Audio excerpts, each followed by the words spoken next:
Hi, my name's John, and I'm one of the web guys. I'd like to tell you about our amazing product that I'm certain you'll love.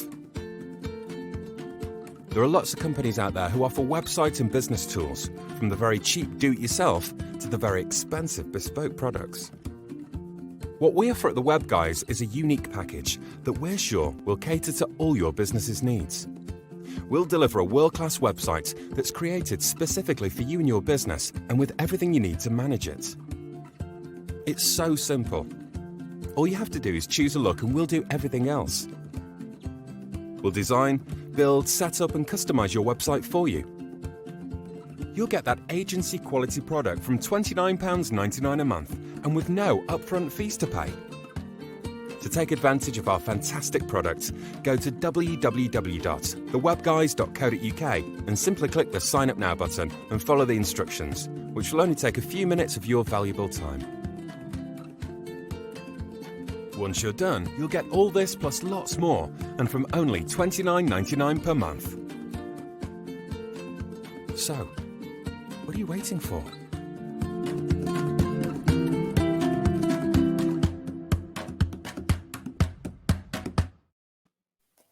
Good morning, everyone. Once again, it's Wednesday, 10 o'clock. It is time for our weekly In Conversation With. I'm absolutely delighted to tell you all that I'm joined this morning by Gill Ashby, who is the owner and inventor of Bridal Sparks. Good morning, Gill. Thank you very much for joining me today. Good morning, Brian.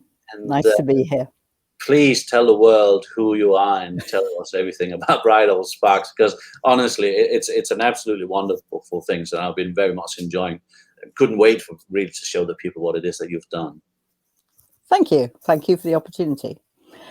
Bright Old Sparks are quizzes and puzzles. Very basically, quizzes and puzzles for people, loved ones, people in care homes, anybody who has dementia, Alzheimer's, and any of the associated diseases. How it came about was, in a previous life, I was an occupational therapist. That's what I trained as when the world was young. And I worked a lot with people who had dementia. And I then went off and my husband and myself ran an electronics business for 35 years. And at the end of that, I realized that my parents, both parents, were suffering from memory issues, and that later got diagnosed as dad having Alzheimer's and mum having dementia. Wow. And mum was a very sociable lady. She loved talking to people, going to groups, interacting with folk, and she also loved her puzzle books. So yeah. Every Friday, trip to Tesco's, do the shopping, pick up a puzzle book. But what I realized was that the puzzles were kind of getting easier and easier and easier. Right. And in the end, we'd kind of run out of puzzle books that were suitable. Right. I did the classic thing of, I thought, okay, fine. Well, she's not really with it now. And I bought her a kid's bumper puzzle book because it had crosswords, it had word searches, it had spot the difference, it had join the dots, had all of those things. And I gave it to her.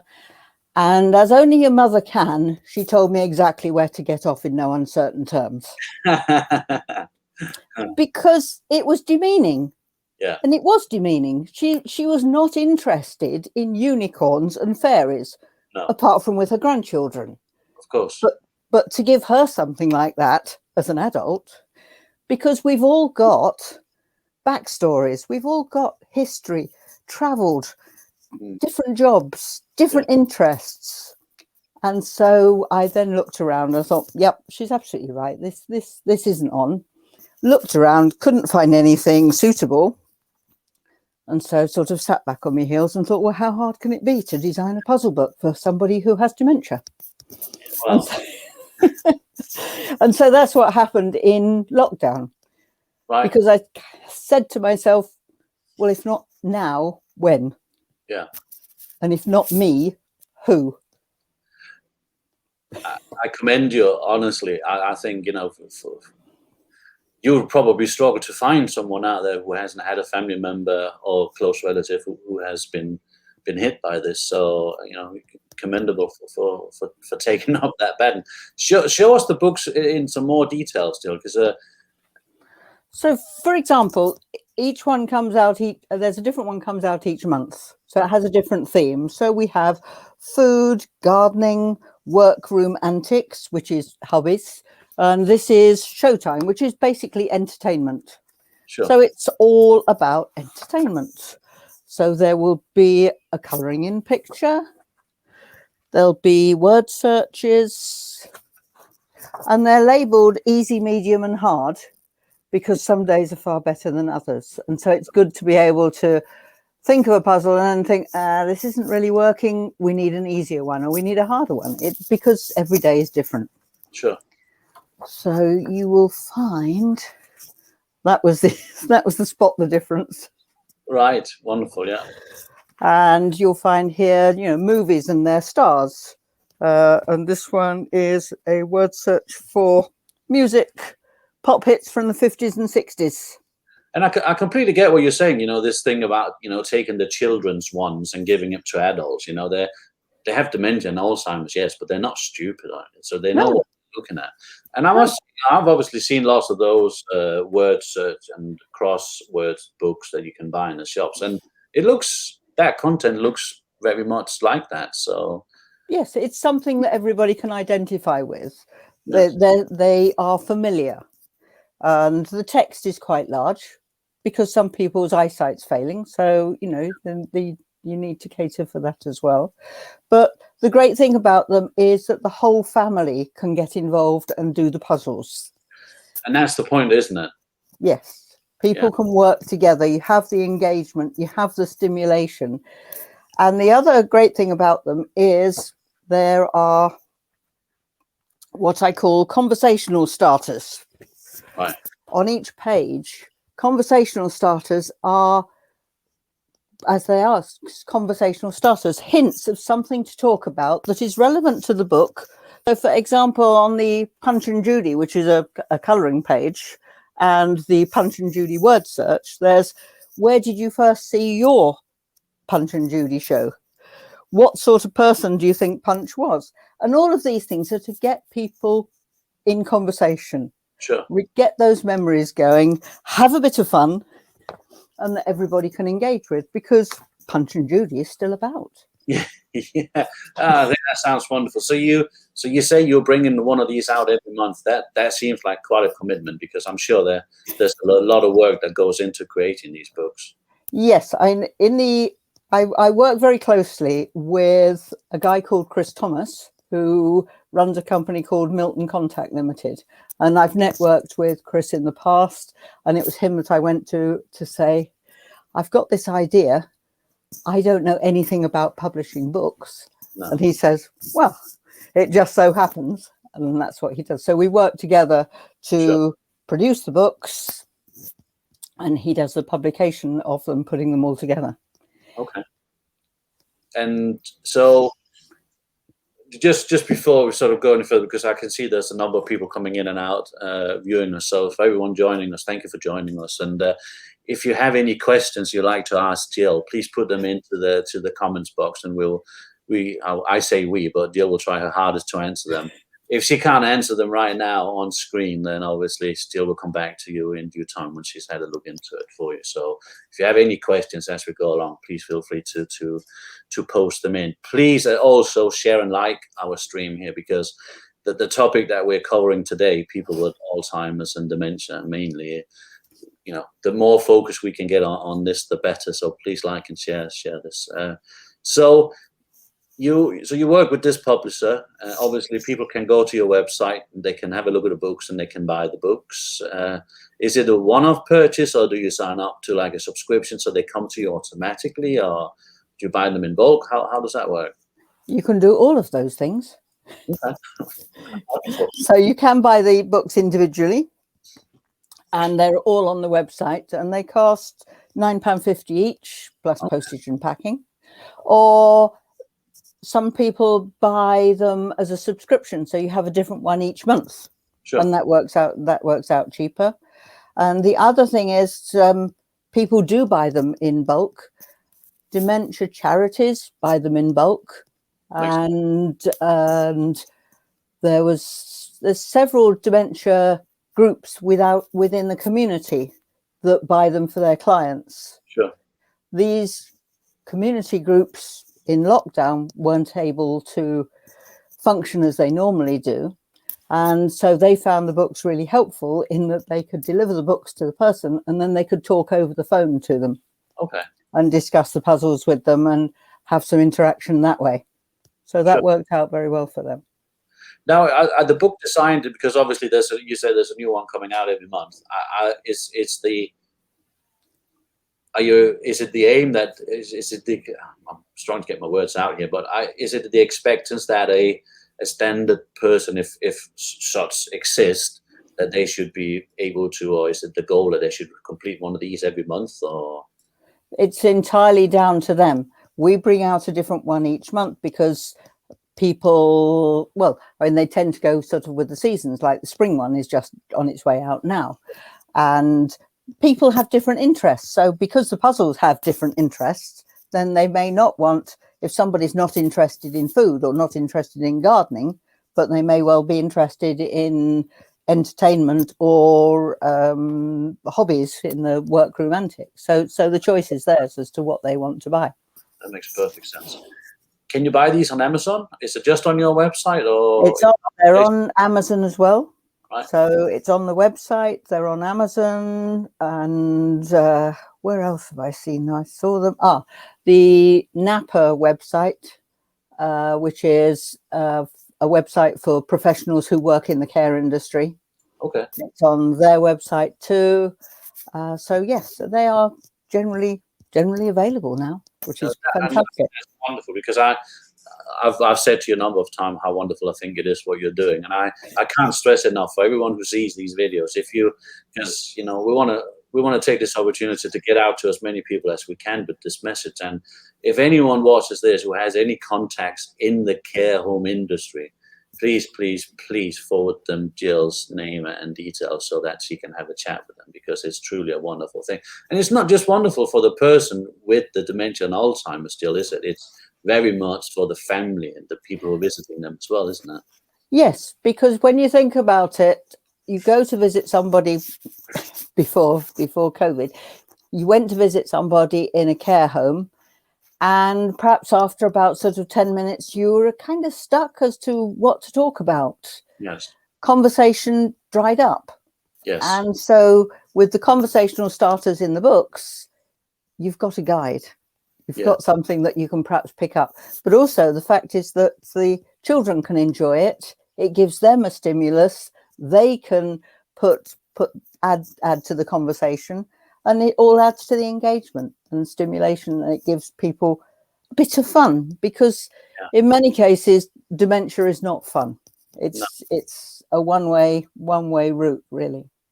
And what a wonderful thing, because I can completely see the picture of you describing, because I can remember back to now. We've been in my family, we've been historically quite fortunate that we sort of live until we're 95, and then we sort of drop dead, in the middle of the night. But I remember my great grandmother, she ended up in a care home, and it was exactly as you described. You would go and visit her, and for the first 10 minutes, it's all about, oh, how are you doing? How are you getting on? And you get a cup of coffee on the go and all that stuff. But then you sort of stuck. What do you do? And I think, having that kind of an engagement piece, because I remember us ending up playing dominoes or playing cards, but she couldn't really do that for very long because she couldn't really cope with it. Yes. I mean, pictures in that situation, and people take photograph albums in, and they may be the same photographs that you have seen time and time and time again. Yeah. But to that person that you're visiting, it's like it's the first time they've seen it. Yeah. And so that's having the puzzle books there as an aid, as a prop, as something that you can share. Yeah. Gives you a bit of stimulation. Yeah, no, absolutely. I can only imagine, having great grandchild there interacting, taking part. that to me is a really beautiful vision, really. Yes, it seems to work very well. That's certainly the feedback that we're getting is that these are really helping in that situation for starters, but also where people are looking after their relatives at home. They're okay most of the time, and it is something that you can share and that is stimulating and brings back memories that people hadn't thought of, can't remember. Yeah. And all of a sudden, like in the food book, one of the conversational starters is, what's your worst cooking disaster? Because we've all had them. Of course. and discussing them and having a laugh about them is stimulating, and everybody goes, you did that? Really? Oh, I didn't remember that. Well, I hid it very well. Because I think that's probably important to say as well. It's not just for people in nursing home. There's a lot of people out who are looking after elderly relatives at home, in their own homes, and it's obviously a fantastic thing for them to use as well. Yes. So, And people can do the puzzles on their own. In the early stages of dementia, people are looking for puzzles, like Mum was being able to do puzzles on her own when she was at home sitting in front of the TV or just in the lounge. But you get to a point a bit later on as the condition progresses where you need help. sure. And it's something that you can share and do together. Yeah, wonderful. So where does Bright Old Spark goes from here? Where's the journey from today and forward? I'm looking at other markets.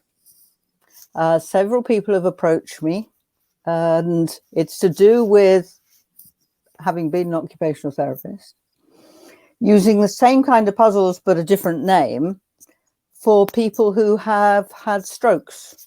Okay. Where they need their motor skills back again, the writing, the drawing, using a pen, using the brain, and having something simple enough but grown up enough for them to be able to work with.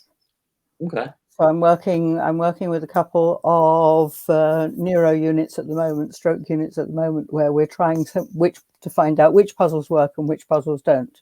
Sure. Just like the early days of Bright Old Sparks, where I went to many care homes and used my mum and dad as guinea pigs as well. Sure. But to discover which puzzles worked and which puzzles didn't. Okay.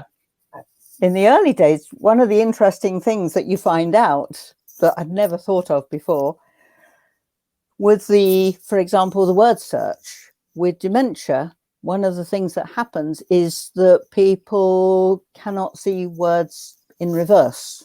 So when you have a word search, you'll have diagonal words, horizontal words, you'll have words spelt, going backwards. And one of the things we realized was people with dementia couldn't see the words going backwards. Wow. So that meant, okay, we don't include those in the puzzles. Yeah, obviously. Yeah. Interesting. Yeah. But it was putting the prototypes together to find out what puzzles worked, what puzzles didn't, what got the interest and what didn't. And as I say, the labeling them easy, medium and hard, because some days are better than others. And It's good to be able to perhaps think of something that you are going to do and then have to completely review what you thought you were going to do, because that's not going to be any use today. Sure. Because I think, I assume that a lot of the time, as the relative with perhaps going to visit or looking after the person with these illnesses, it's a journey of discovery and learning as well, isn't it? Yes, and everybody's journey is different, and everybody's in what they do and how they do things, and also sort of people seem to go in steps. They seem to sort of plateau or to be at a certain level for quite some time, and then all of a sudden perhaps dip quite severely, and you think, we've just gone over a dip here. So you're mentioning the easy, medium, and hard. So that's all contained inside the same book. Yes. Okay, yes. So you don't have to buy separate books for the different level of difficulty. No. They're all included in the same book, and so it gives you choices. Sure. So yeah. Um, And also- I'm also looking to take the books outside of the UK.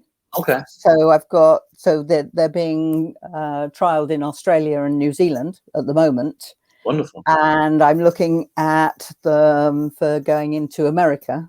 That requires more research because, for starters, the name doesn't work. Bright Right. Old Sparks refers to, in America, well, you're just an old electrician. Right. I can definitely see America being a huge, huge market for you, Jill.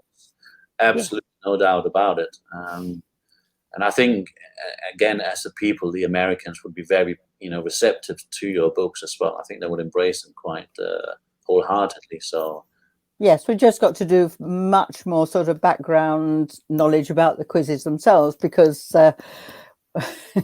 we are separated by a common language, and that common language is different. yeah, very much so. And I suppose the interest in certain topics, I suppose, spring entertainment and all that kind of stuff. But there are subtle variances in what they're interested in terms of those subjects as well. True. Yes.